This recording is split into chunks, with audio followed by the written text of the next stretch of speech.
अस्सलामु अलैकुम वरहमतुल्लाह। तारुफ़ी कुतुब के आज के प्रोग्राम में आपका इस्तकबाल है।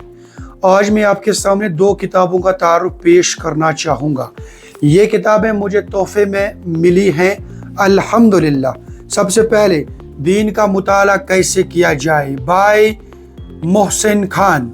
इस सिलसिले में मैं मोहसिन साहब का बेहद मशकूर व ममनून हूँ कि उन्होंने मुझे ये किताब बहुत दूर से तोहफे में इरसाल की। जज़ाकल्लाहु खैर। जैसा कि इस किताब के टाइटल से ज़ाहिर होता है और जैसा कि इस किताब के बैक एंड पर इस टाइटल की वजह तौजीह भी बयान कर दी गई है कि काफ़ी अरसे से कई नौजवानों की तरफ से दीनी किताबों के मुताले के हवाले से राकिम सतूर को बकसरत सवालात मौसूल होते रहते थे, जिन तमाम सवालात को पढ़कर अंदाज़ा हुआ कि मनाहज मुताले के लिहाज से हमारे पढ़े लिखे नौजवानों में अभी बहुत ज़्यादा सरासीमगी पाई जाती है।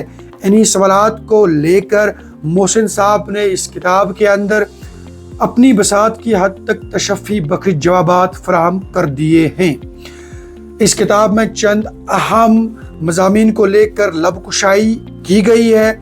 इसमें सबसे पहले मुताले की अहमियत बयान कर दी गई है और इस सिलसिले में एक अहम बात को यहाँ पर कलमबंद कर दिया गया है, जो मुझे इंतहाई अच्छी बात लगी कि मकासद शरीयत में से एक अहम मकसद तहफ़्फ़ुज़ अक़ल भी है।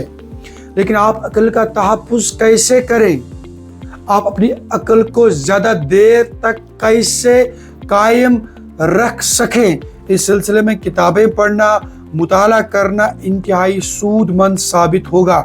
बाल्फाज दीगर किताबें पढ़ने से आप मकासद शरीयत में से एक अहम मकसद को फुलफिल करते हैं।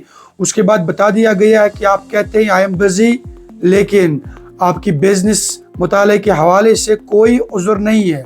फिर बता दिया गया है कि नौजवानों के अंदर जो पेचीदगियाँ हैं वो क्या हैं। उसके बाद मुताला के आदाब, किताबों का इंतिखाब, मुताले का सही मनहज और उसूली मुताला और उसके मराहिल भी बयान कर दिए गए हैं। उसके बाद बता दिया गया है कि मुताले के सिलसिले में एक उस्ताद की भी बहुत ज़्यादा ज़रूरत होती है। गैर ज़रूरी मुताला के हवाले से भी बात कर दी गई है और मुख्तलिफ मज़ामीन, मिसाल के तौर पर अक़ीदा, हदीस, उलूमुल कुरान, तफसीर वगैरह के हवाले से बुक रिकमेंडेशंस भी यहाँ पर बयान कर दी गई हैं। जनाब, मुझे ये अच्छी किताब लगी और ख़ासकर ये जो फहरिस्त मज़ामीन हैं इंतहाई अहम है, इंतहाई सिस्टमेटिक हैं। बट जिस तरह से मैंने सोचा था कि इस किताब के अंदर इन मौज़ूआत के हवाले से लबकुशाई की गई होगी, उस हिसाब से मुझे इस किताब के अंदर मवाद पढ़ने को नहीं मिला। आई एम सॉरी टू से। जनाब, बराह रास्त बात करनी चाहिए थी, प्रैक्टिकल बात करनी चाहिए थी और इसके अंदर जो चंद गैर ज़रूरी मबाहिस को बयान कर दिया गया है, आई थिंक उसमें दैट वाज अननेसेसरी। उस पर भी यहाँ पर फिर से मुझे लगता है नज़र दौड़ाने की ज़रूरत है। अलावाज़ी इस किताब के अंदर जो प्रिंट का फॉन्ट साइज़ है और फॉन्ट स्टाइल है उस पर भी नज़रसानी करने की ज़रूरत है। मैं वंस अगेन थैंकफुल हूँ बरादर मोहसिन साहब का कि आपने किताब भेजी है।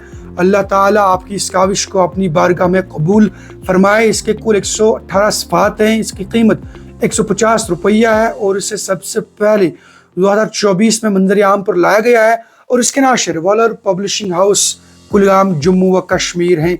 Overall this could be a very good book and I think a very good attempt by Mohsin Khan sahab. उसके बाद दूसरी किताब Ignited Minds by the 11th President of India Dr. APJ Abdul Kalam. इस सिलसिले में मैं book readers club headed by पीर आदिल का इंतहाई मशकूर वो ममनून हूँ कि उन्होंने मुझे ये किताब तोहफे में भेज दी। ये असल में मज़ामीन का एक मजमुआ है। जैसा कि आप जानते हैं that APJ Abdul Kalam is called the missile man of India. He is a scientist and he has shared some living experiences in this book with regard to personality development and with regard to the development of nation.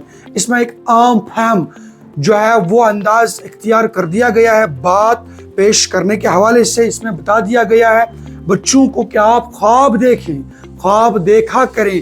آپ کے جو کچے خیالات ہیں یہ ملک کی ترقی کے لیے بہت اہم ہیں. آپ امیدیں رکھیے اور کس طرح سے آپ اپنی ذاتی زندگی کے ساتھ ساتھ اپنا جو ملک ہے اس کی ترقی میں اپنا پارٹ ادا کر سکیں, اس حوالے سے بھی اس کتاب کے اندر بات کر دی گئی ہے.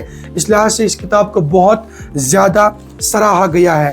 اس کتاب کے کل 9 چیپٹرز ہیں اور اسے پینگوین انڈیا نے پبلش کیا ہے. اس کے کل 190 صفحات ہیں اور سب سے پہلے اس کو 2002 میں پبلش کیا گیا ہے. Though I am not fond of motivational books, but overall this was an interesting read. Thanks to Book Readers Club and پیر عادل. امید کرتا ہوں آج کی یہ 2 کتابیں جو ہیں جن کا تعارف میں نے آپ کے سامنے پیش کر دیا آپ کو پسند آیا ہوگا. جزاک اللہ خیر. السلام علیکم ورحمۃ اللہ.